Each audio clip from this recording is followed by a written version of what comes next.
dicatatkan saja, nanti diserahkan ada panitia yang mengambil. Kalau misalnya sekiranya ada yang mau ditanyakan, waktu kita kurang lebih selama 10 menit ke depan. Silakan, kalau Irfannya mungkin bisa nunjuk saja, diberikan mikrofon. Silakan, berikan kesempatan untuk yang diskusi bertanya. Sayang sekali nih, sudah ada guru kita di sini untuk bisa menanyakan hal-hal yang lebih jelas, insya Allah. Sekaligus menyemangati kita. Mungkin jangan ngantuk dulu ya. Tadi kata Ustaz Aun, sayang sekali 10 hari terakhir ini. Kalau kita nanti kalaupun harus istirahat sebentar nggak apa-apa, tapi kita lagi ada kajian, kita manfaatkan ini dengan sebaik-baiknya. Silakan, bagi mau bertanya, ikhwan dan akhwat boleh dituliskan saja, nanti akan dibacakan.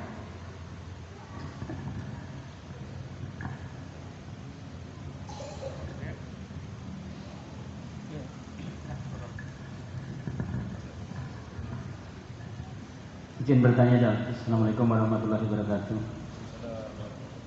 Kalau kita berkaca dari sejarah sebelum kemerdekaan itu Ustaz ya, itu kan ada tokoh Ahmad Dahlan, Hasyim Asy'ari, kemudian Bagus Jaya Hadikusumo, dan seterusnya. Kemudian yang mempelopori lahirnya TNI itu ada Jenderal Sudirman. Kemudian dari Padang ada tokoh seperti Buya Hamka, ada Sultan Takdir Ali Sabana.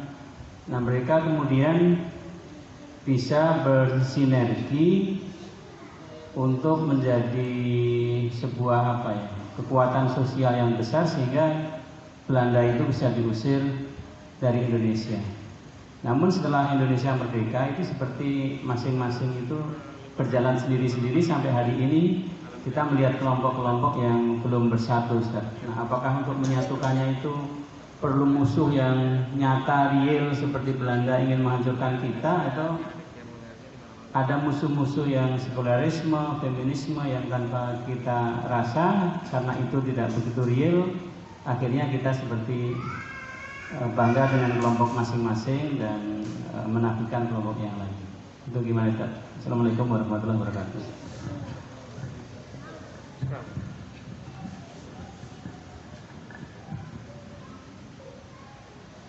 Hadisnya mengatakan jangan kamu berharap bertemu musuh.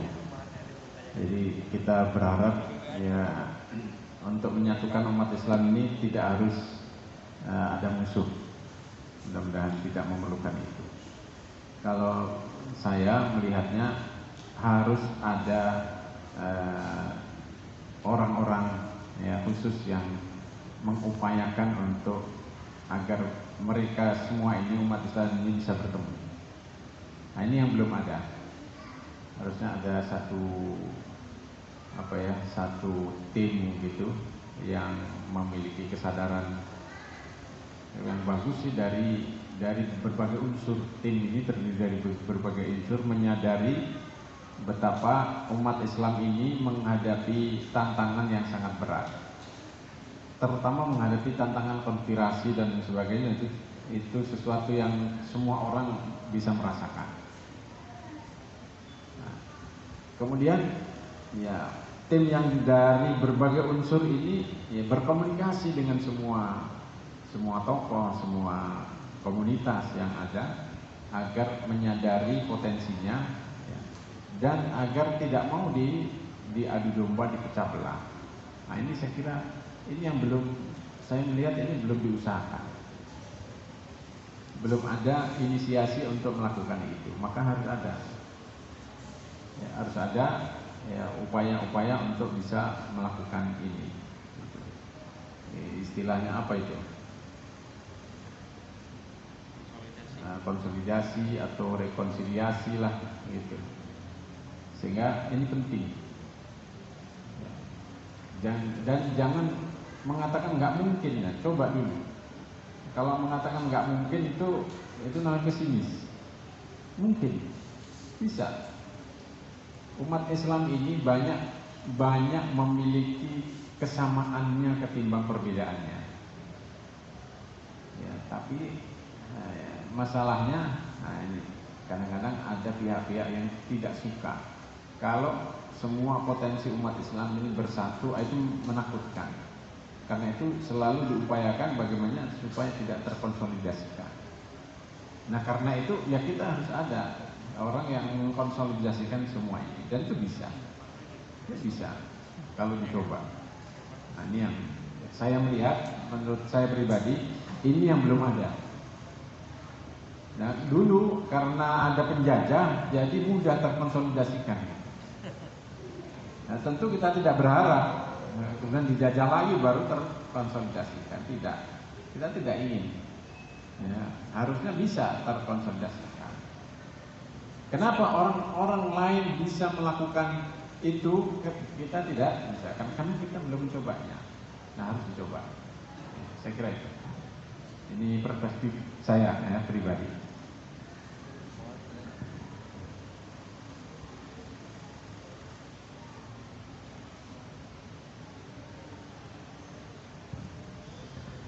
Jazakallah khairan Ustaz. Mungkin boleh siapa lagi dari ikhwannya ada yang mau bertanya, silakan tunjuk. Fadhil Pak Suraswat.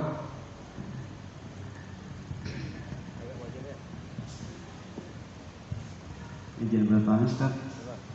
Pertama menyambung dari yang Ustaz Supri tadi pertanyakan, pertama bahwa menurut Ustaz hari ini belum ada tim yang untuk melestarikan umat ya. Pertanyaan saya yang untuk masalah yang ini adalah apakah dari kita jamaah kita belum pernah berusaha membuat tim seperti itu Ustaz? Kita sebagai penengah di antara semua elemen masyarakat yang ada di Indonesia gitu. Tapi kan kalau tadi kan Ustaz jawabnya belum ada yang ke arah situ gitu. Nah, apakah dari jamaah kita itu sudah ada menuju arah situ, membentuk tim atau segala macamnya itu? Itu pertanyaan saya yang menyangkut pertanyaan yang Ustaz sebut tadi. Terus yang kedua, ya mohon maaf saya terlambat mungkin, cuma tadi saya sempat mendengar tentang bahwa masing-masing sahabat itu mempunyai masing-masing keahlian, jadi tidak semuanya menguasai gitu. Nah, yang menjadi pertanyaan saya adalah apakah di saat ini pun tetap berlaku gitu kan? Jadi masing-masing dari mungkin kita yang ada di sini itu apakah fokus ke bidang tertentu gitu. Jadi tidak semuanya bisa menguasai semua hal kan, hanya satu bidang yang mungkin dikuasai, jadi ditempatkan pada satu pos-pos yang menurut sesuai kapasitas masing-masing gitu kan. Secara pribadi kan di jamaah kita kan ada sesuatu kewajiban bahwa kita harus selalu membina semuanya. Dan secara pribadi saya sendiri pun pengen, tapi ternyata menurut saya pribadi kapasitas saya belum sampai ke arah situ gitu Ustaz. Apakah boleh gitu kan? Secara pribadi saya belum membina dulu umpamanya seperti itu Ustaz gitu. Apakah boleh terus tapi kita bisa fokus di atau kontribusi di bagian dakwah yang lain gitu Ustaz. Mungkin itu pertanyaan saya. Terima kasih. Sekarang Pak Suraswat, tafadhol Ustaz.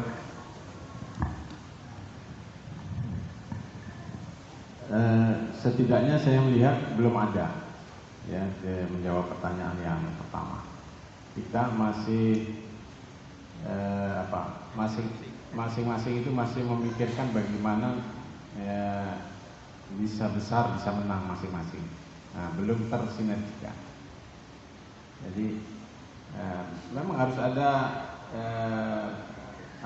satu tim itu, katakan tim besar yang memiliki kesadaran yang sama untuk itu dan bisa berkomunikasi dengan semua orang, semua pihak. Jadi ini harus dilakukan ke depan. Ya, jadi dan tidak berpretensi untuk kemudian melakukan istilahnya di perusahaan itu melakukan akuisisi gitu. Nah, kalau ada pretensi itu akan ada penolakan gitu. Nah, itu harus dihindari gitu. Kesan itu harus dihindari. Makanya ya kan ada prinsip mengatakan kita ini siap jadi prajurit. Jadi prajurit siapapun asal sama-sama tujuannya sama, prinsipnya sama, ya nggak ada masalah. Silakan siapapun maju yang jadi komandan. Kita siap jadi. Nah, semua orang harus punya kesiapan untuk itu. Gitu. Makanya Rasulullah mau mendidik para sahabat itu begitu. Satu saat dia jadi komandan, di saat yang lain dia jadi prajurit. Ya.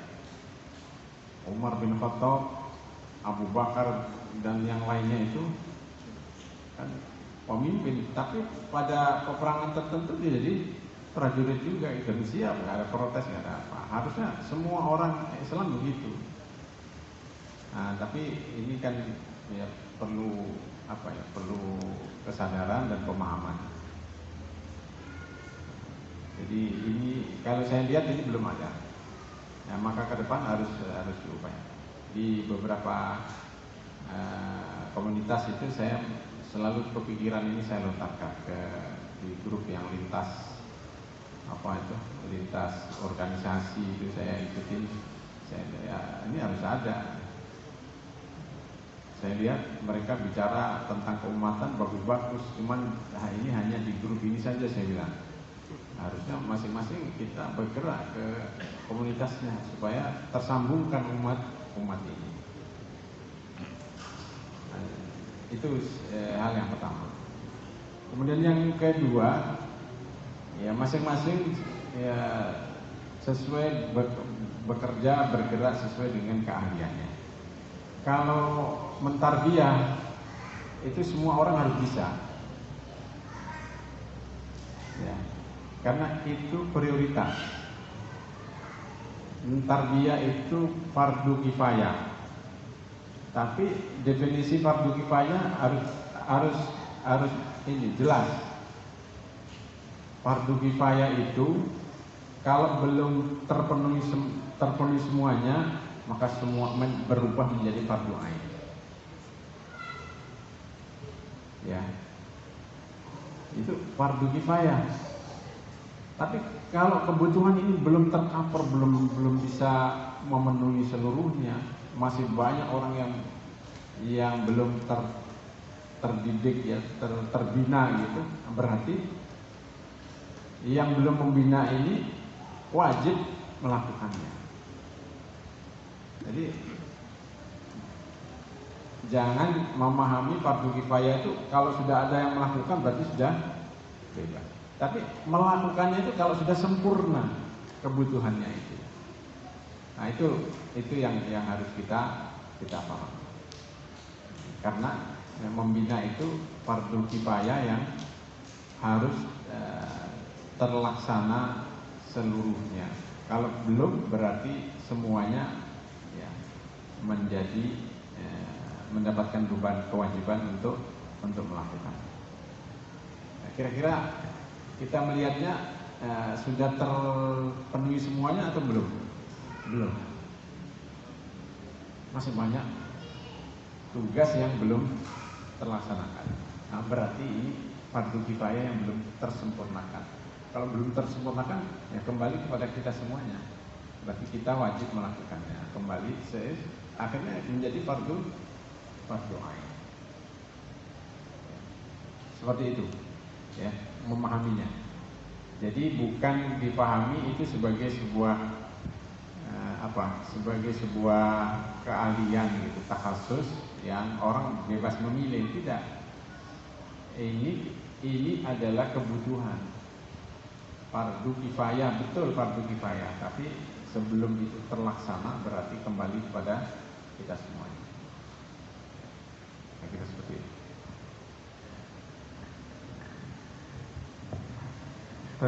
Mudah-mudahan jelas Pak Suroso. Boleh mungkin kalau masih ada lagi satu lagi saya persilakan. Kalau dari ibu-ibu biasa tadi tidak ada. Baik. Ikhwafillah rahimakumullah. Syukran wa jazakumullahu khairan. Mungkin biar akhirnya itikaf kita semakin berkah, mohon izin Ustaz Aun sambil penutup ditutup dengan doa Ustaz.